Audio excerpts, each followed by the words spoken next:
গণভোট কবে অনুষ্ঠিত হবে এবং এর বিষয়বস্তু কি হবে, এসব প্রশ্নে রাজনৈতিক দলগুলোর মধ্যে যে মতভেদ দেখা দিয়েছে, সেজন্য সভায় উদ্বেগ প্রকাশ করা হয়।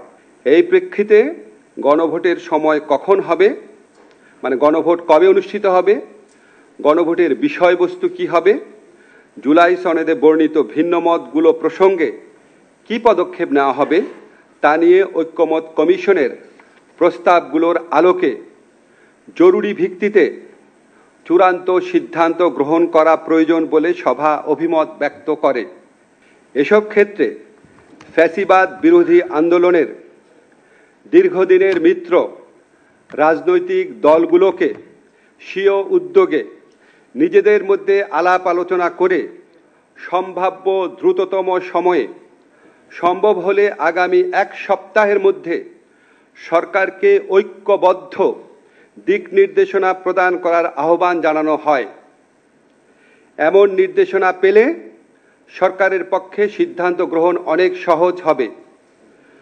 বর্তমান পরিস্থিতিতে কালক্ষেপণের যে কোনো সুযোগ নাই, সেটাও আমাদের সবার বিবেচনায় রাখা প্রয়োজন।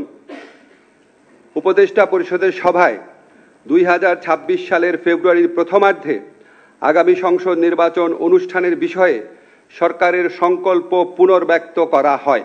আজ জাতীয় ঐক্যমত কমিশন কর্তৃক প্রণীত জুলাই সনদ এবং এর বাস্তবায়ন সংক্রান্ত বিষয়ে উপদেষ্টা পরিষদের একটি জরুরি সভা অনুষ্ঠিত হয়। সভায় সংস্কার বিষয়ে ঐক্যমত স্থাপনের প্রচেষ্টার জন্য এবং বহু বিষয়ে ঐক্যমত প্রতিষ্ঠার জন্য জাতীয় ঐক্যমত্য কমিশন ও রাজনৈতিক দলগুলোর প্রতি ধন্যবাদ জ্ঞাপন করা হয়। উপদেষ্টা পরিষদের সভায় ঐক্যমত কমিশনের প্রস্তাবিত জুলাই জাতীয় সনদ সংবিধান সংস্কার আদেশ চূড়ান্তকরণ এবং এতে উল্লেখিত গণভোট আয়োজন ও গণভোটের বিষয়বস্তু নিয়ে আলোচনা করা হয়।